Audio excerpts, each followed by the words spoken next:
Hello friends, I am Chevee. Welcome to my shed. How are you today? How's life in your world? How's things where you are? I hope it's fantastic. Everything here is pretty great. I've been working on and testing what I'm calling version 3 of Rival Rails. This is probably more like version 33, but whatever.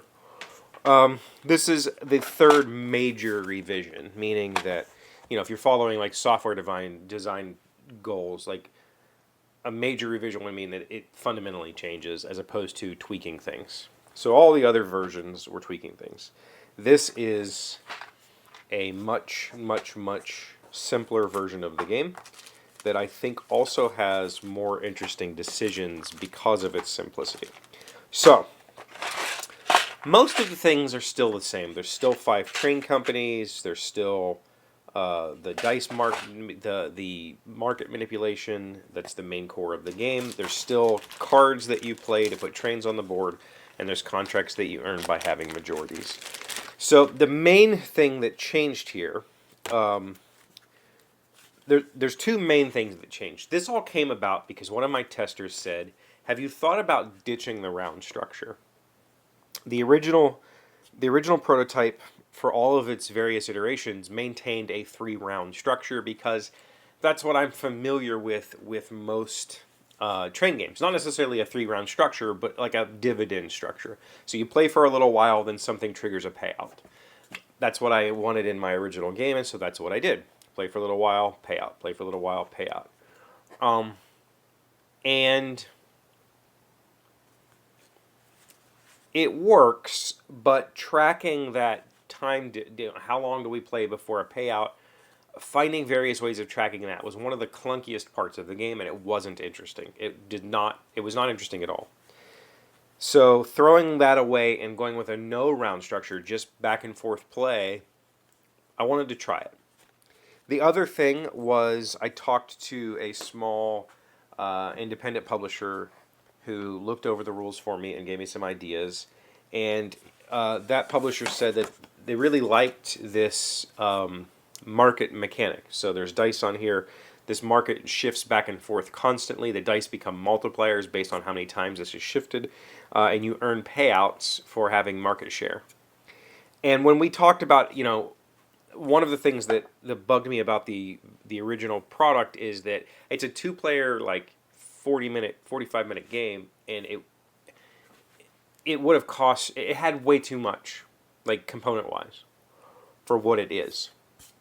And so he was like, and I said, he said he liked this, and I said, well, this is actually the game. Like, this is the part that's interesting.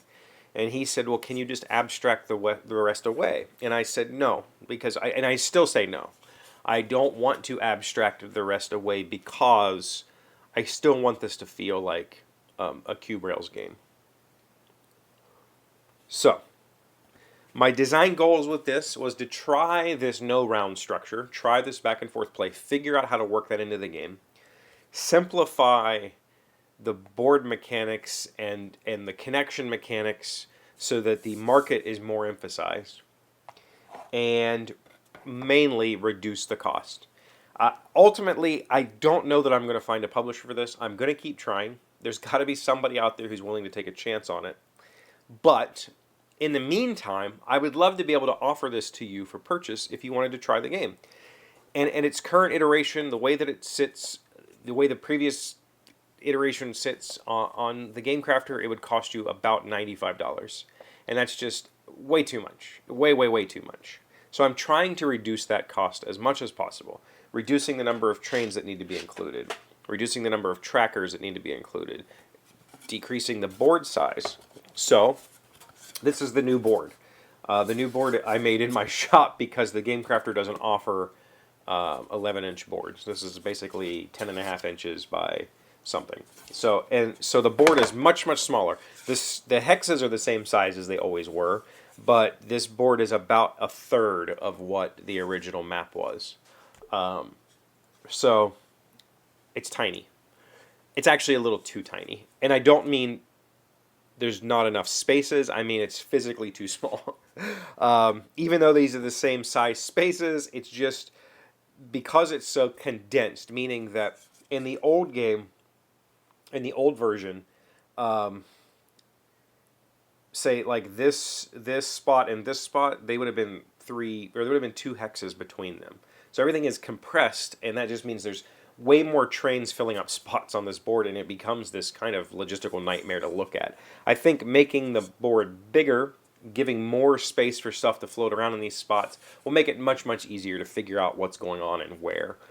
So it needs to be bigger. I'm going to go back to the quad fold GameCrafter size board and just upscale this, make it much bigger so that there's a lot more room for stuff to float around on here. That's also going to mean the price goes up. So I'm hoping I can keep this. If I can get this to $50 on the GameCrafter, I would feel comfortable saying you could purchase this game. If I can't, if it's going to be $60 or more dollars, I'm not going to be willing to sell it for that price. Unless you're like unless you're one of the like deeply devoted fans that really want to try it and really want to support me.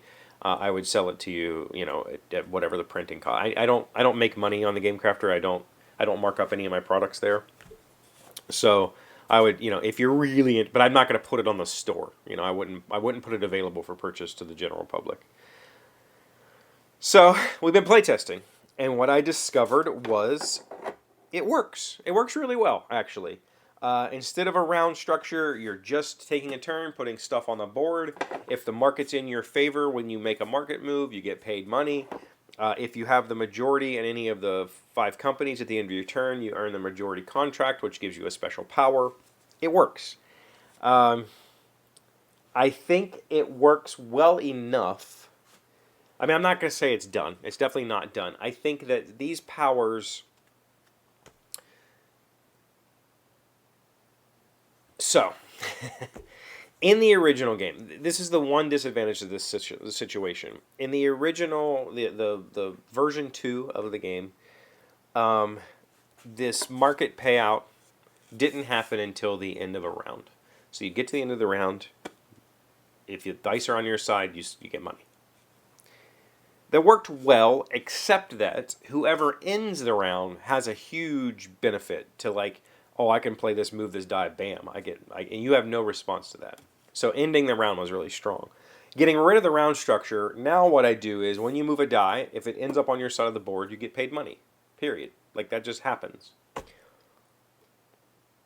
And it works, except there's these situations in the game where your best play is to try to take money away from me. So say you and I are playing, and this die is all the way down here on my side of the track, and I'm getting paid money for this. Your best play is to move this die. Well, if you can't get it to your side of the board and make something from that play, it kind of hurts, because often, because of the way the board is filled out, you'll have to spend money. You'll have to have paid $5 to take this away from me. And then on my next turn, I can just get it right back. In reality, that doesn't change anything. Like in reality, in the way that money is distributed, the way that our scores are kept, that doesn't actually.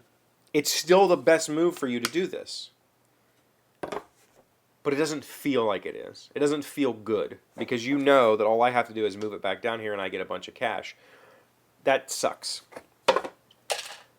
Also, having these things be a majority split, and some of them are really, really strong, I need to figure out a way to make these slightly less powerful without being fiddly. Right now, like the things that are on here that pay you money, it's just $5. I don't want to make it 3, and then you're sitting here counting ones or whatever. But some of these are really powerful, which means that the best play is to try to match shares and try to keep you from using your powers, which maybe isn't the greatest, right? It's okay, but it's not the greatest. So I got to figure that part out. There's a little bit of tweaking there. I also think I kept the number of cities on the board the same. So there's five starting companies in 16 cities. That hasn't changed, even though the board's reduced by a third. It's because the cards are also reduced by a third. The old game, the card numbers were 3, 4, and 5. That was how many trains you could put out. Now it's 1, 2, and 3. So I just shrunk it for the purposes of reducing the number of trains in the game, for reducing the cost, and it doesn't impact gameplay all that much. In fact, it makes things a little bit more interesting because I can be a little bit more. I can hem you in a little bit more with terrain. I couldn't do that so easily in the first version or the second version. I think what I'm going to do is add 2 more rows and then add 6 more cities. So there'll be a lot more cities on the board for you to make plays to, which means that it'll open things up a little bit more and allow you to make more money or better opportunity without overlapping so much. But I'm really happy with it. I'm sad that I printed this on paper. I printed this literally last night just to take to game night so I could test it, and I already want to, it's going to change, and these will be useless to me from this point forward. I mean, I guess this is sticker paper. I can peel this off. I'll reuse the wood, but I'm sad that it's already useless. I might test with it a couple of more times just on this size, reduce the number of trains, that sort of stuff. But overall, I'm really happy with it. It really worked out well. I think that there's a little bit more... it takes a little bit more for it to sink in, meaning that new players might not pick up on it as quickly because there is no instant gratification. If you can't make a market move that pays you, there is no immediate like, oh, I do this and I get cash, right? There is no way to do that. And because cash is points, that's the player psychology tends to be, I want to make money every turn. Sometimes it's best not to. In this version, sometimes the best move is to just take money away from your opponent, which means that you feel like you lost. You didn't, but it feels that way. And I got to figure out how to fix that. We shall see. Don't have any solutions yet. I'm going to playtest it some more and try it out and see what happens. So that's Rival Rails version 3 coming along, and I'm happy to be working on it. What have you been up to? Been playing any games? We also played Wolves last night. That was an interesting one. Thank you for being here as always. Thank you for liking, commenting, subscribing, being amazing friends and wonderful people. I really appreciate you. And I'll see you again tomorrow. Today's word you should know to sound smart is parity. It is a noun meaning the condition of everyone being more or less equal. The firemen received a raise to help them achieve pay parity with the sanitation workers and police department. Parity, P-A-R-I-T-Y. I love that word. I think that's also not an uncommon word anymore. I seem like I hear that a lot in pop culture.